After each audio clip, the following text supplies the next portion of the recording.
같이 사도신경을 신앙 고백하면서 새벽 예배 드리겠습니다.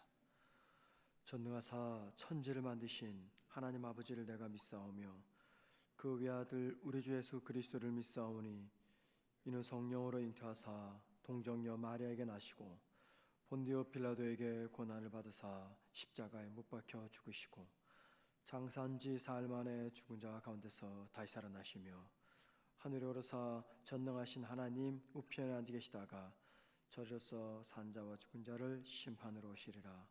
성령을 믿사오며 거룩한 공예와 성도가 서로 교통하는 것과 죄를 사하여 주시는 것과 몸이 다시 사는 것과 영원히 사는 것을 믿사옵나이다. 아멘. 찬송가 426장 찬양하겠습니다. 426장입니다.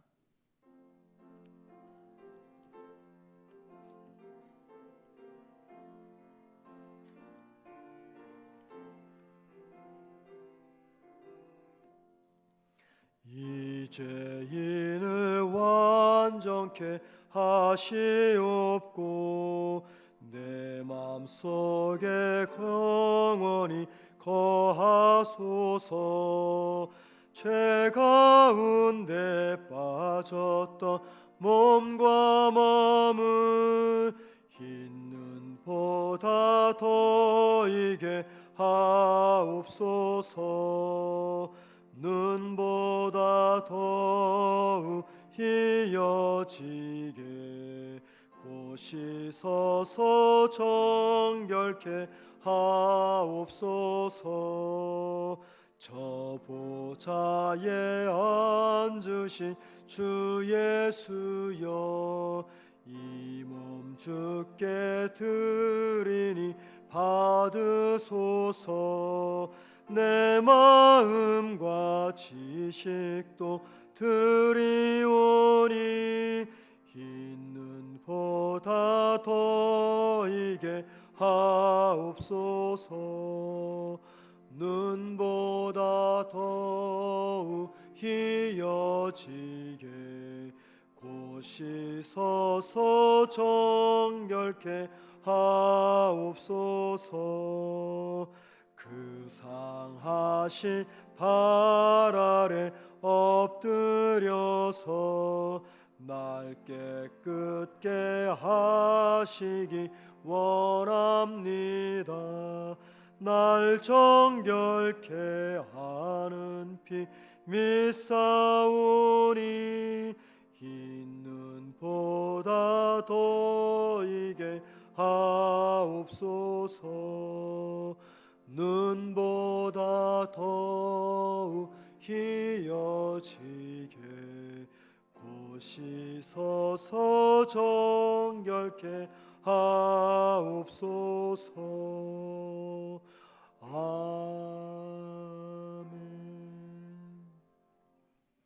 말씀 보겠습니다. 빌립보서 3장 18절 19절 2절입니다.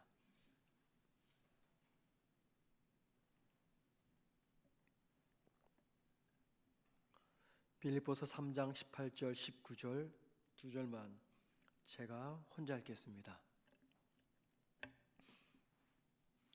내가 여러 번 너희에게 말하였거니와 이제도 눈물을 흘리며 말하노니 여러 사람들이 그리스도의 십자가의 원수로 행하느니라. 그들의 마침은 멸망이요 그들의 신은 배요 그 영광은 그들의 부끄러움이 있고 땅의 일을 생각하는 자라. 아멘. 자, 우리가 어제 말씀은요 17절에 있는 형제들아 너희는 함께 나를 본받으라 라는 말씀에서 이 함께라는 말씀에 대해서 생각해 보았습니다. 오늘은 18절에 나오는 바울의 눈물에 대해서 좀 생각해 보려고 합니다. 여러분 다시 한번 18절 보시기 바랍니다.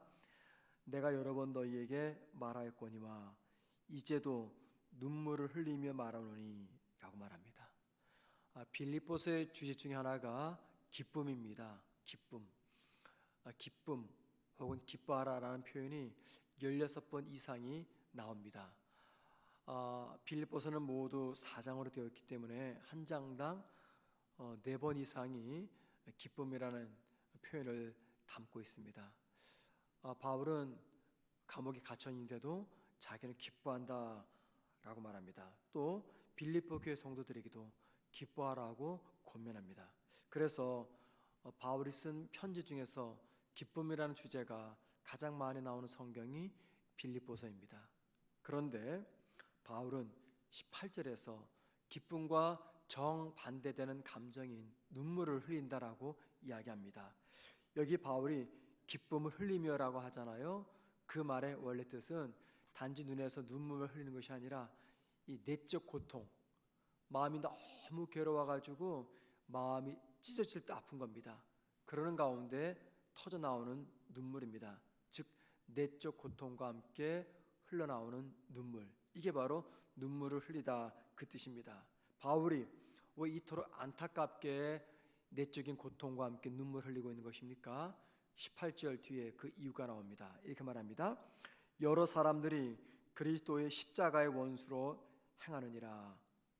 바울이 내적 고통을 느끼며 눈물 흘렸던 이유는 그가 지금 감옥에 갇혀 있는 자신의 처지를 비관해서가 아닙니다. 또는 빌립보 교회 성도들 중에 어떤 큰 인생의 시련과 고통을 겪고 있었기 때문에 흘렸던 눈물이 아닙니다. 빌립보 교회 성도들 중 그리스도의 십자가의 원수가 되어가는 사람들이 있었기 때문입니다. 그리스도의 십자가의 원수 무엇일까요?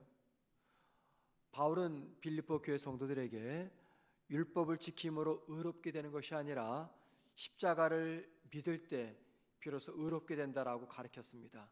그런데 바울이 떠난 그 사이에 거짓된 선생들이 빌립보 교회 안에 들어와서 십자가의 복음을 믿어도 율법을 지켜야지만이 의로워질 수 있다라고 가르쳤고, 그 잘못된 가르침에 따라갔던 여러 성도들이 나타났습니다. 그들을 생각하면서 바울이 눈물을 흘렸던 것입니다. 바울은 19절에서 그리스도의 십자가의 원수로 살아가는 모습의 특징 4가지를 이야기합니다. 즉 예수님의 십자가의 복음을 믿는 것이 아니라 율법을 지킴으로 말미암아 하나님 앞에서 의롭게 되고 율법을 지키는 자기네 행위 때문에 구원받는다라고 믿었던 사람들에 나타나는 4가지 특징입니다.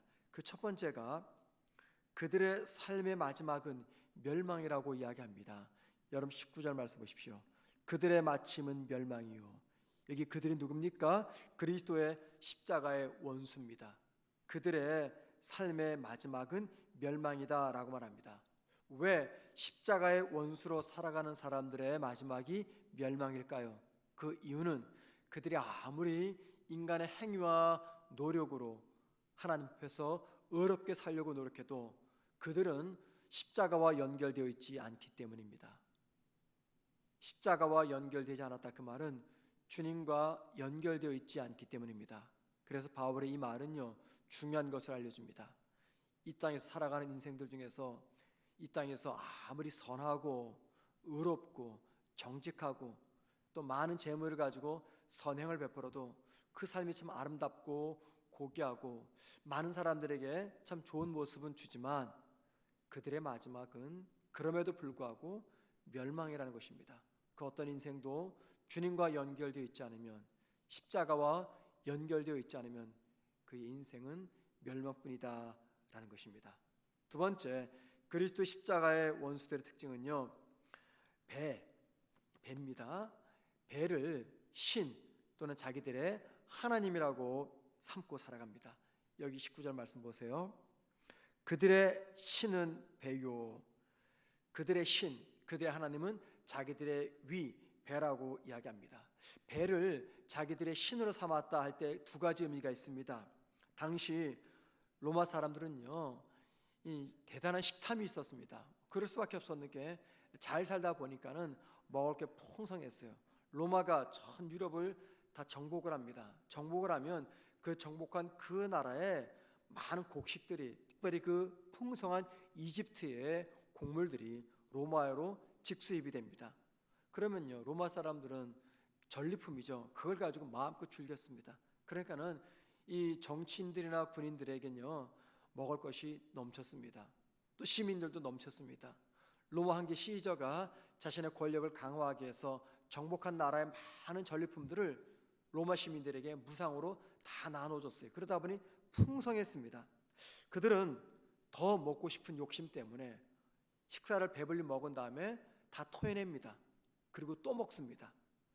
바울이 지금 글 연상에서 그들의 신은 그들의 배요라고 말합니다. 이것은 지나신 식탐처럼 자기 이윤만 추구하는 사람들을 일컫습니다.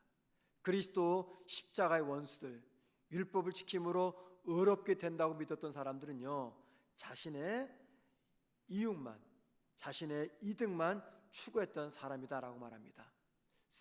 두 번째, 그들의 신은 배요라고 말할 때 의미는요, 율법을 지키는 사람들은 율법을 지키기 위해서 율법에서 먹지 말라고 하는 음식이 있었습니다. 그 음식들을 철저하게 구별했습니다. 그리고 음식을 구별해서 먹는 그들의 행위가 하나님 앞에서 의롭게 될 수 있다라고 믿었던 것이죠. 그래서 바울은 이 음식을 가려서 먹는 그들의 배를 가리켜서 그 배가 그들의 신, 즉 하나님이다라고 말하고 있는 것입니다. 세 번째, 그리스도 십자가의 원수의 특징은요, 그들의 영광이 있는데 그 영광은 마침내 부끄러움이 될 것이다 라고 이야기합니다. 다시 19절 말씀 보십시오. 이렇게 말합니다. 그 영광은 그들의 부끄러움에 있고, 이 말은 무슨 말이냐면 이런 말입니다. 자랑 아닌 것을 자랑으로 여겼다라고 말합니다. 율법을 지키는 그들은요, 율법을 지키는 그들의 행위가 엄청난 자랑거리였습니다. 그래서 그것이 그들에게는 의가 되었던 거고, 또 그것 때문에 그 율법은 율법주의로 흐르게 되었던 거죠. 율법을 지킴으로 의롭게 된다고 생각하는 이 행위들이 때로는 다른 사람들에게는 혐오감을 주었습니다. 때로는 율법을 지켰던 그들의 행위가 다른 사람들에게는 대단히 수치스러운 행동으로 보여지게 되었습니다. 그 대표적인 것이 할례였습니다. 할례. 이스라엘은 이 할례를 대단히 자랑스럽게 여겼습니다. 왜냐하면 할례는 그들이 하나님의 언약 백성이며 또 할례를 통해서 그들은 하나님 앞에서 의롭게 될 수 있다고 믿었기 때문이죠. 그래서 그들은 인종을 구별할 때 할례를 받은 민족과 받지 않은 민족으로 구분했습니다. 그리고 이방인들이 유대교로 들어오게 되면, 즉 이스라엘 사람들이 믿었던 하나님을 믿게 되면 그 이방인들도 할례를 받아야 됩니다. 그래서 그들은요, 인종을 할례 받은 자, 할례 받지 않은 자, 이렇게 둘로 나눴습니다. 그리고는 그들이 받은 할례를 대단히 자랑스럽게 여겼던 거죠.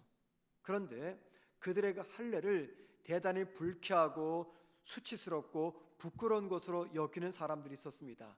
그게 바로 이방인들이었습니다. 이방인들은 유대인들의 남자들이 행하는 그 할례를 굉장히 부끄럽고 수치스러운 것으로 생각했어요. 바울은 그래서 빌립보서 3장 2절에서 할례 자체를 구원의 조건으로 생각해서 할례를 자랑스럽게 여겼던 이스라엘 사람들을 이렇게 비난했습니다. 들어보십시오.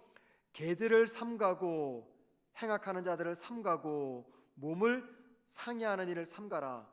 몸을 상해한다, 그 말은 할례를 행하는 것을 이야기합니다. 그 할례를 행하는 자를 가리켜서 개라고 말합니다. 행악하는 자라고 이야기합니다. 이처럼 그들이 자랑스럽게 여겼던 이 할례 행위가, 율법을 지키는 행위가 부끄러운 행위다라고 이야기합니다. 마지막 네 번째, 그리스도 십자가의 원수들은요, 땅의 일만 생각하는 자다라고 말합니다. 19절 말씀 보십시오. 땅의 일을 생각하는 자라, 19절 맨 마지막 부분에서 이야기합니다. 유대인들은 율법을 신앙의 차원에서 지키기보다도 율법을 지킴으로 그들은 율법이 없었던 이방 민족들보다 민족 우월감에 빠졌습니다.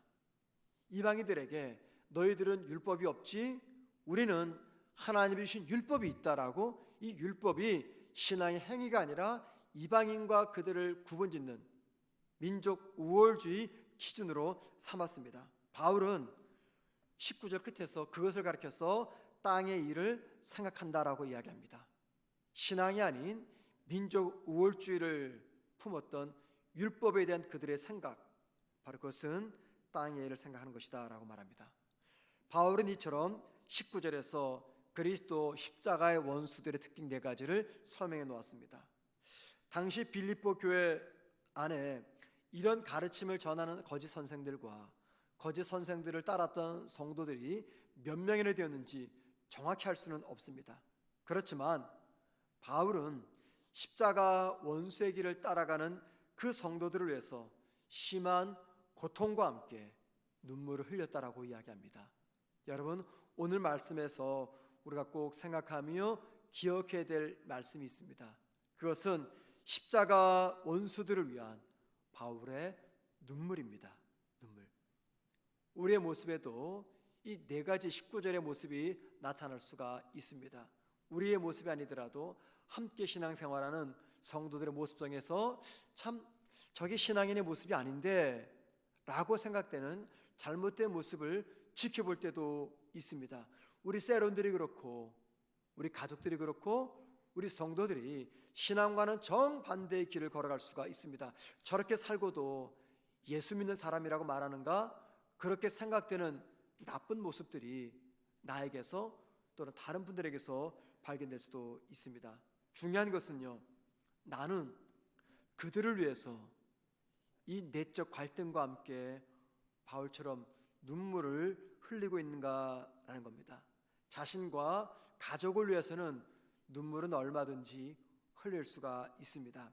그런데 다른 성도들의 연약한 믿음 상태를 보고 다른 성도들의 아픔을 보면서 내가 심적인 고통을 느끼며 그들을 위해서 눈물을 흘리며 하나님의 도움을 구하고 있는가라는 것이죠.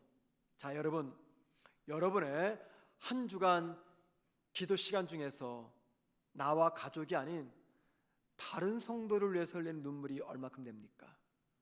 나와 가족을 위한 기도가 아니라 다른 성도를 위해서 드리는 이 기도가 몇 시간이 됩니까? 내 가족과 내가 아닌 타인을 위해서 흘렸던 그 눈물, 여러분 기억이 나십니까? 언제 내가 다른 성도를 위해서 눈물을 흘린 적이 있는 것인가? 영적으로 고통을 당하고 삶에서 큰 어려움에 빠져 있는 그 성도들을 위해서 내가 눈물 한번 흘린 적이 없고 기도 한번 한 적이 없으면서 한 형제, 한 자매라고 과연 말할 수가 있겠습니까? 바울이 17절에서 빌립보 교회 성도들을 하나님의 같은 자궁에서 태어난 형제라고 불렀습니다. 그렇기 때문에 바울은 그 빌립보 교회 성도들을 위해서 심적 고통과 눈물을 흘릴 수가 있었던 것이죠. 시편 119편 136절에 이런 말씀이 있습니다. 그들이 주의 법을 지키지 아니하므로 내 눈물이 시냇물같이 흘렀나이다. 이 말씀은요, 사람들이 하나님의 말씀을 지키지 않는 것이 너무나 안타깝고 그래서 시편 저자가 그들 때문에 눈물을 흘리게 되었다라고 말하는데, 여러분, 저와 여러분에게 이 시편 저자의 고백이 있습니까? 우리도 시편 저자 고백처럼 바울처럼 나와 가족이 아닌 함께 신앙생활하는 성도를 보면서 혹은 이 시대 속에서 아픔을 겪고 있는 이 세계 사람들을 위해서 흘리는 그 눈물이 있는가라는 것입니다. 힘든 나의 형편이나 자녀를 위한 눈물이 아니라 다른 이들의 믿음을 위한 눈물, 그분과 하나님과의 관계를 위한 눈물, 그분이 지금 당한 인생의 아픔을 위한 그 눈물이 내 기도 시간에 내 눈에서 흐르고 있는가라는 것입니다. 시대가 변할수록 예배당에서 기도하는 기도 소리가 점점 사라지고 있습니다. 우리 교회만도 그런 것 같습니다. 자꾸만 지나갈수록 새벽 예배 지키는 성도들의 숫자가 줄어들고 기도실을 찾는 성도들의 숫자가 줄어들고, 그런데 교회당에서 기도 소리만 줄어드는 것이 아니라 그와 동시에 성도들의 눈물도 사라지고 있습니다. 예전에는 참 많은 기도 소리가 이 예배당에서 퍼져나갔고 기도 소리와 함께 성도들의 눈물을 기도 시간 때마다 볼 수가 있었는데, 과거 우리 믿음의 선배들은 그랬는데 지금은 기도 소리와 함께 눈물이 사라져가고 있습니다. 여러분, 왜 현대 그리스도인들은 울지 않는 것일까요? 왜 울지 않는 것일까요? 가진 것이 많아서 그럴까요? 아니면 삶에 아무런 문제가 없어서 그렇습니까? 아니면 부족함이 없어서 그렇습니까? 아니면 내가 그만큼 잘나서 그렇습니까? 여러 가지 이유가 있을 겁니다. 그런데 우리가 영적으로 민감하면은요, 영적으로 민감하면 눈물을 흘려야 되는 많은 이유들이 있음을 알게 될 것입니다. 먼저 우리 주위에 아직도 주님을 믿지 않는 많은 불신자들이 있습니다. 하나님의 영광을 잃어버린 한국교회와 성도들이 있습니다. 세계적으로 많은 전쟁과 기근 속에서 내란 때문에 많은 고통과 어려움을 겪고 있는 이 시대 사람들이 있습니다. 우리 교회만 보더라도, 우리 셀 식구만 보더라도 힘겨운 삶 속에서 고통스럽게 하루하루 살아가는 성도들이 의외로 많습니다.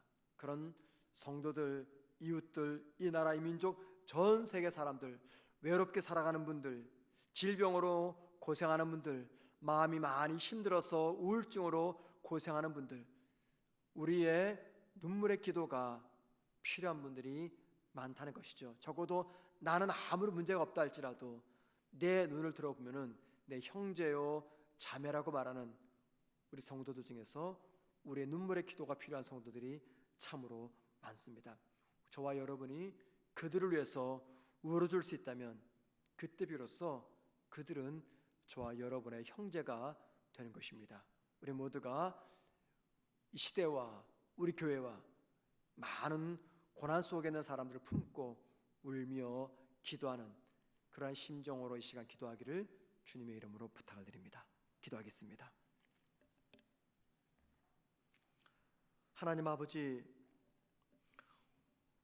이 이른 시간 저희들을 잠자리에서 깨워서 기도하는 자리로 인도하시니 감사드립니다. 우리의 육체가 많이 힘들고 피곤할지라도 성령께서 공급하시는 힘으로 말미암아 육체의 피곤함을 이겨내게 하옵소서.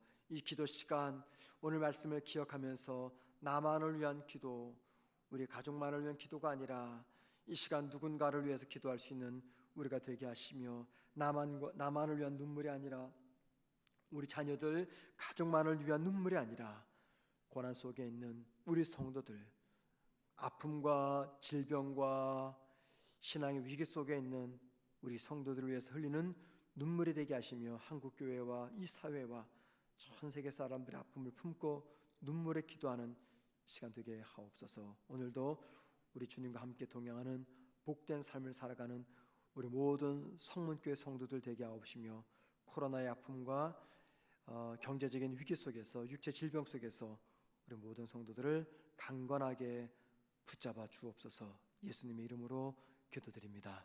아멘. 하늘에 계신 우리 아버지여, 이름이 거룩히 여김을 받으시오며 나라의 마옵시며 뜻이 하늘에서 이루어진 것 같이 땅에서도 이루어지리다. 오늘날 우리에게 일용할 양식을 주옵시고, 우리가 우리에게 죄 지은 자를 사하여 준 것 같이 우리 죄를 사하여 주옵시고, 우리를 시험에 들게 하지 마옵시며 다만 악에서 구하옵소서. 대개 나라와 권세와 영광이 아버지께 영원히 싸움나이다. 아멘. 기도하시겠습니다. 기도하실 때 우리 성문교회 성도를 위해서 눈물 흘릴 수 있는 형제의식을 주옵소서. 기도하십시다. 형제의식을 달라고 기도하십시다. 두 번째, 코로나와 여러 가지 일로 인해서 영적 침체에 빠진 성도들을 주님 속히 회복시켜 주옵소서. 기도하십시다. 믿음의 회복을 위해서 기도해 주시고요. 선교지에서 사역하는 우리 모든 선교사님들, 이용모, 이은하 선교사님을 비롯한 우리 교회가 협력하는 모든 선교사님들의 건강을 위해서, 사역을 위해서 기도하시고요. 마지막 네 번째, 교회 모임 중 코로나 감염이 일어나지 않도록 하나님 우리 교회와 한국 교회를 지켜주옵소서. 기도하신 다음에 자유롭게 개인 기도하시다가 돌아가시겠습니다. 기도하겠습니다.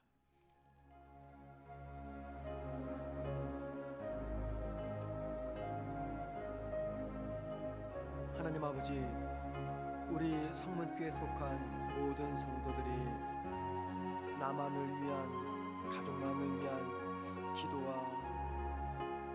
눈물을 흘리는 시간이 아니라 우리 교회 많은 성도들을 위해서 함께 울 수 있는, 눈물을 흘리며 기도할 수 있는 형제의식을 허락하여 주옵소서. 아버지, 지금 이 시간에도 우리 성도들이 많은 어려움 속에 놓여있고 그 어려움 때문에 막 가슴 졸이며 하루하루 살아가는데, 함께 성은교회에 대한 성도들로서 우리 모두가 그들을 위해서 울 수 있는, 기도할 수 있는 눈물을 회복시켜 주옵시고 형제의식을 회복시켜 주옵소서. 하나님, 코로나로 인해서 영적 게으름과 영적 침체에 빠진 성도들이 있습니다.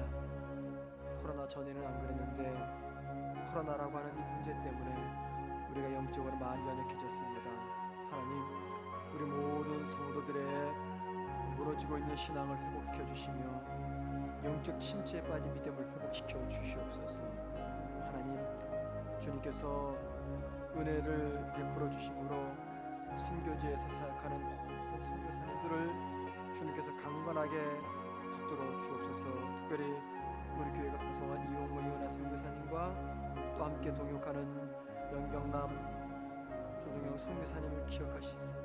하나님, 그들의 삶 속에 영육간의 강건함을 허락하시며 선교지에서 아름다운 사역의 열매를 맺게 주님께서 모든 선교사님들을 붙들어 주옵시고 축복하여 주옵소서. 아버지, 교회가 예배로 모일 때마다 혹시나 코로나 감염이 일어나지 않을까 늘 긴장 속에서 모입니다. 아버지, 우리 성문교회를 주님께서 사랑하셔서 성도들이 모일 때마다 코로나 감염이 확산되지 아니하도록 주님께서 은혜 가운데 지켜주시고 우리 교회뿐 아니라 모든 한국교회를 주님 보호하여 주옵소서. 오늘도 주님과 친밀히 동행하며 하나님으로 인해서 기뻐하는 우리 모든 성도들 되게 하옵소서. 오늘도 이 이른 시간 주님 앞에 나와 기도하는 우리 모든 성도들의 기도를 주님 기억하시고 성령께서 힘을 더하시며 성령께서 기도하는 모든 성도들에게 오늘도 삶의 고난과 아픔을 이겨낼 수 있는 능력을 허락하여 주옵소서. 외롭거나 힘들지 않도록 주님 도와주옵소서.